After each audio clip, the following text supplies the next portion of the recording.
ذات کے آرام، آپ کی ذات کے لیے سہولت اور آرام میسر کرنا،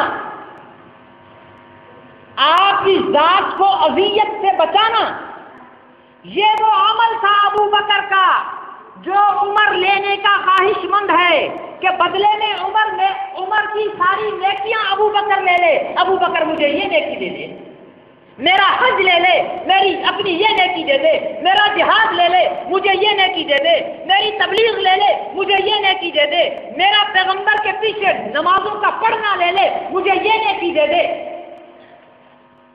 نبی کی ذات کا تحفظ، نبی کی ذات کی حفاظت، یہ دنیا کی سب سے بڑی نیکی ہے، لیکن عقل والوں کو سمجھ نہیں آئے گا، یہ عشق والوں کو سمجھ آتا ہے۔ یہ عقل والوں کو نہیں آئے گا، عقل والے عقل لڑاتے رہیں گے، عقل والے فتوے کے چکر میں رہیں گے، فتویٰ پوچھنے جائیں گے کہ ختم نبوت کا کام کرنا افضل ہے یا یہ کام کرنا افضل ہے یا وہ کام کرنا افضل ہے۔ مقام دنیا میں چاہتے ہو تو ابو بکر کے نقش قدم پر چلو، نبی پر اپنے آپ کو فنا کر دو، قربان کر دو، نبی کے قدموں میں بچھا دو، نبی کی ذات کو اذیت سے بچا لو، نبی کی ذات کو تکلیف سے بچا لو، خدا وہ مقام دے گا کہ دنیا دیکھتی رہ جائے گی۔ اور دیا، جس نے اپنے آپ کو نبی پر فنا کیا، دیا، کافروں نے کہا اللہ فقیر ہو گیا، ابو بکر نے اٹھا کر تھپڑ لگا دیا۔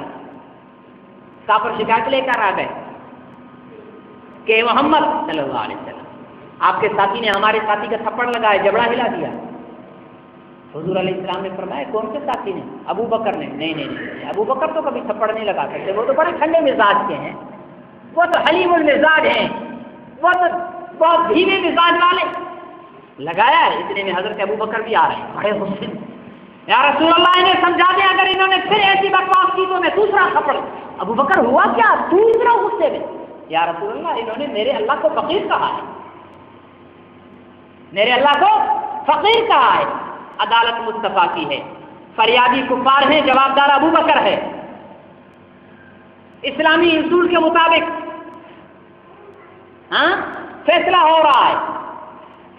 ابو بکر نے کہا کہ اللہ کے رسول انہوں نے اللہ کو فقیر کہا ہے۔ حضور علیہ السلام نے فرمایا کہ ابو بکر کوئی گواہ ہے؟ اب گواہ کون ہوتا؟ وہاں تو سارے کافر تھے، وہ تو مکرے ہوئے ہیں، ابو بکر کوئی گواہ ہے؟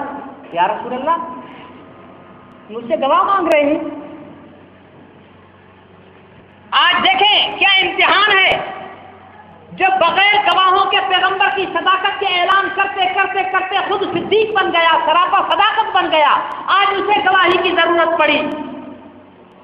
ابو بکر گواہ پیش کرو، مصطفیٰ کی عدالت ہے، تیری میری یاری اپنی جگہ، لیکن مصطفیٰ فیصلہ شریعت کے مطابق کرے گا۔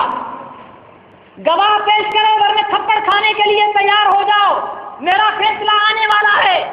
ابو بکر کی پیشانی پر پسینہ آ گیا۔ یا اللہ، ساری زندگی مصطفیٰ کی صداقت کی گواہیاں دی ہیں، آج مجھے گواہی کی ضرورت ہے۔ تو اللہ کیسے چھوڑے گا ابو بکر کو تنہا؟ اللہ کیسے چھوڑے گا؟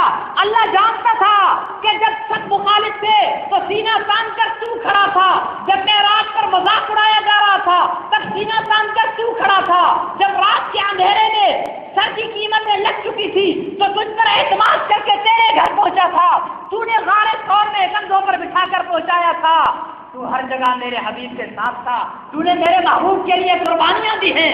ابو بکر، میری ربوبیت کی قسم ہے اگر تجھے میں آج بغیر گواہی کے چھوڑ دوں۔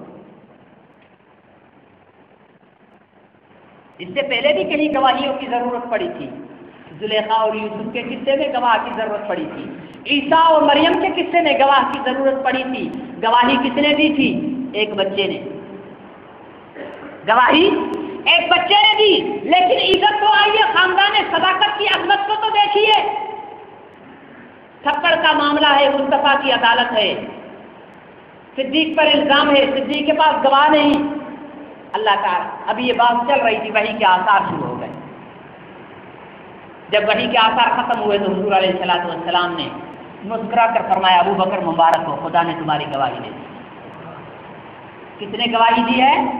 اللہ نے گواہی دی، لقد سمع اللہ قول الذین قالوا ان اللہ فقیر ونحن اغنیاء، اللہ نے وہ بات سن لی ہے جو کہنے والوں نے کہی تھی کہ اللہ فقیر ہے اور ہم مالدار ہیں۔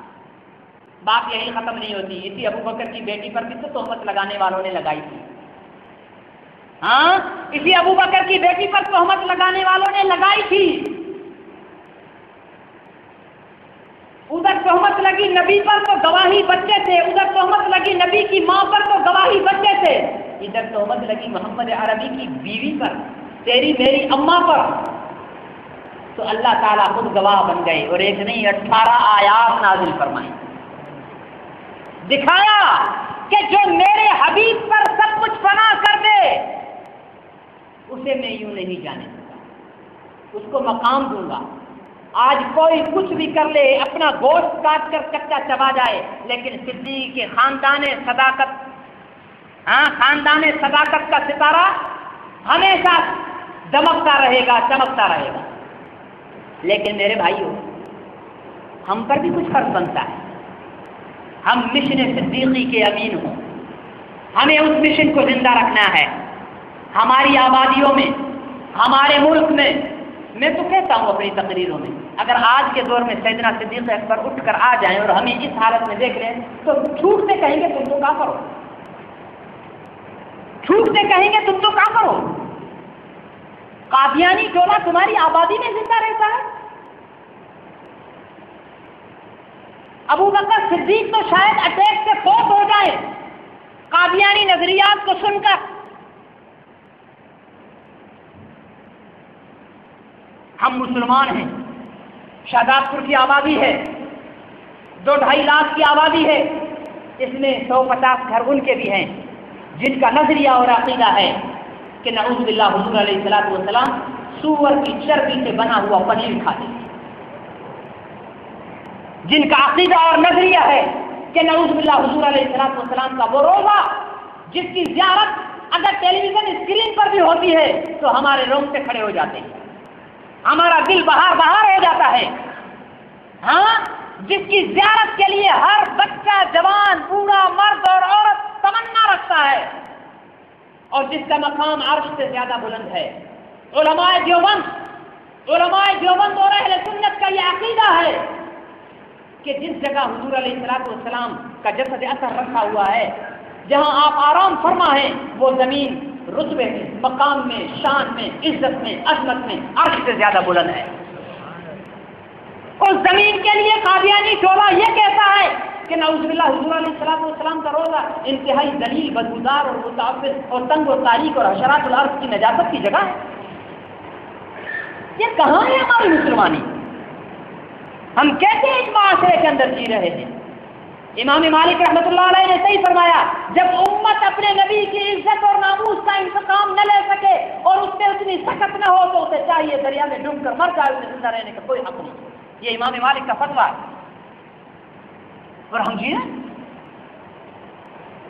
اور ہم اپنی نارمل زندگی انہی قادیانی ٹولے کو دیکھ کر کہ یہ لوگ جو ان کے نبی پر سور کی چربی کھانے کا الزام لگا، ان کے نبی کے روزے کو ذلیل لکھے، ان کے نبی کی بیٹی کا مذاق اڑائے، ان کے نبی کے صحابہ کا مذاق اڑائے، ان کے قرآن کا مذاق اڑاتے، وہ تو ان کے ساتھ بیٹھتے اٹھتے ہیں۔ مسلمان شہزاد پور کے ان کے کارخانے میں کام کرتے ہیں، ان کی دکانوں پہ کام کرتے ہیں، ان کا ملازمت ہے، ان کے ساتھ شادیوں میں آتے جاتے ہیں، تو یورپ والے کیوں نہ ہمارے نبی کے ساتھ کچھ بنائیں گے؟ انہوں نے دیکھ لیا کہ یہ اتنے بھیانک گستاخوں کے ساتھ جی رہے ہیں تو یہ ہمارا کیا بگاڑیں گے؟ انہوں نے کارٹون بنا دیے، انہوں نے خاکے بنا دیے، انہوں نے فلمیں بنا دی، اور ہم نے کیا کیا؟ جلوس نکالا، ہڑتال کی، گاڑیاں جلائی، نعرے تکبیر، زندہ باد، مردہ باد، غلامی رسول میں موت بھی قبول ہے وغیرہ وغیرہ لگایا۔ دوسرے دن ویسے کے دن، ارے سوچو، تمہیں جنت تک پہنچانے کے لیے بھی اس نے نعرے لگائے تھے، تمہیں جنت میں پہنچانے کے لیے بھی اس نے کوئی ایک دن کی ہڑتال کی تھی، یا اپنی 23 سال کا دور نبوت کا ایک ایک لمحہ تمہارے لیے وقف کر دیا تھا؟ ارے پڑھو تاریخ کو، اس کے سجدوں میں کس کا ذکر تھا؟ پڑھو تاریخ کو، اس کے رکوع میں کس کی آہیں تھی؟ پڑھو تاریخ کو، وہ لمبے لمبے قیام کر کے اپنے پیر کس کے لیے سجاتا تھا؟ بڑا تاریخ کو احد کے میدان میں اپنے دندان کس کے لیے شہید کروائے تھے؟ طائف میں سنگباری کا سامنا کس کے لیے کیا تھا؟ اپنے چچا کے ٹکڑے کس کے لیے کروائے تھے؟ اپنی امت کے لیے کروائے تھے، اپنی امت کے لیے کروائے تھے، نعرے نہیں لگائے تھے۔ ایک ایک لمحہ تمہارے درد میں اس نے گزارا ہے۔ ایک ایک جب اسے معلوم ہوا کہ تیری امت کے گنہگار جہنم میں جائیں گے، وہ بے ہوش ہو جاتا ہے، وہ کھانا پینا بھول جاتا ہے، اس پر وحی آتی ہے وَلَسَوْفَ يُعْطِيكَ رَبُّكَ فَتَرْضَىٰ، تو کہتا ہے اے اللہ پھر میں اس وقت تک راضی نہیں ہوں گا جب تک میرا ایک بھی امتی جہنم میں ہوگا۔ وہ ہمارے لیے اتنے جتن کر کے گیا۔ آج جب روزہ اثر پر علماء سے پوچھ لیجیے گا، ہر جمعرات اور پیر کو امت کے اعمال اس کے سامنے پیش ہوتے ہیں۔ جب اس کے سامنے پیش ہوگا کہ آج آپ کی امت کے سامنے آپ کے کارٹون بنائے گئے، آپ کی امت کے سامنے آپ کی فلم پرنٹ فلمیں بنائی گئی، آپ کی امت کے سامنے قادیانیوں نے یہ عقائد کی تبلیغ اور پرچار کی، تو پوچھا تو ضرور ہوگا فرشتوں سے کہ جن کے لیے میں روتا تھا وہ کہاں تھے، جن کے لیے سجدے کیے وہ کہاں تھے، جن کے لیے رکوع کیے وہ کہاں تھے؟ تو فرشتوں نے کہا ہوگا یا رسول اللہ وہ تو اپنے کاروبار میں لگے ہوئے ہیں۔ تو کیسی چوٹ لگی ہوگی سینے کا، کیسا درد ہوا ہوگا اس دل میں، کیسی تکلیف ہوئی ہوگی اس دل میں۔ ارے ہمیں اس تکلیف سے نبی کی ذات کو بچانا ہے۔ نبی زندہ ہے، مر نہیں گئے ہیں کہ ان کے حق ختم ہو جائیں، وہ زندہ ہے، وہ روزے پر جاؤ سلام کہو تمہیں جواب دیں گے، اس کا حق ہم پر اب بھی موجود ہے۔ صدیق اکبر کی سنت کو زندہ کرو، دشمنان رسول کا صلہ کما کرو، ان سے اور کچھ نہیں کر سکتے ہو، اور کچھ نہیں کر سکتے ہو۔ کم سے کم درجہ من رأى منكم منكرا فليغيره بيده فإن لم يستطع فبلسانه فإن لم يستطع فبقلبه ذلك أضعف الإيمان۔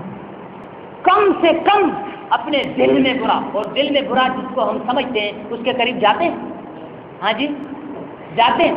ہم جائیں گے اس کے قریب جو ہمیں دل میں اچھی لگے گی۔ یہ کیسے ہو سکتا ہے کہ میں قادیانی کی دکان پر نوکری بھی کروں اور میں کہوں کہ نہیں جی بڑے خبیث ہیں، میں جھوٹ بول رہا ہوں، میں منافقت کر رہا ہوں، میں قادیانی کے کارخانے میں نوکری بھی کر رہا ہوں اور کہہ رہا ہوں قادیانی بڑے خبیث ہیں، سب سے بڑا خبیث میں خود ہوں جو منافقت کر رہا ہوں۔ دو رنگی چھوڑ کر یک رنگ ہو جا، سراسر موم ہو یا سنگ ہو جا، لیلا لیلا کہہ کر پیار مت جتا، مجنوں بن کر پتھر کھانا سیکھ۔ یہ دوغلی پالیسیاں ہم چھوڑ دیں، نبی کے وفادار غلام بنیں گے جی؟ بائیکاٹ مہم چلائیں گے؟ کوئی بھی ہو اپنے مسلمانوں سے ان کو آمادہ کرو۔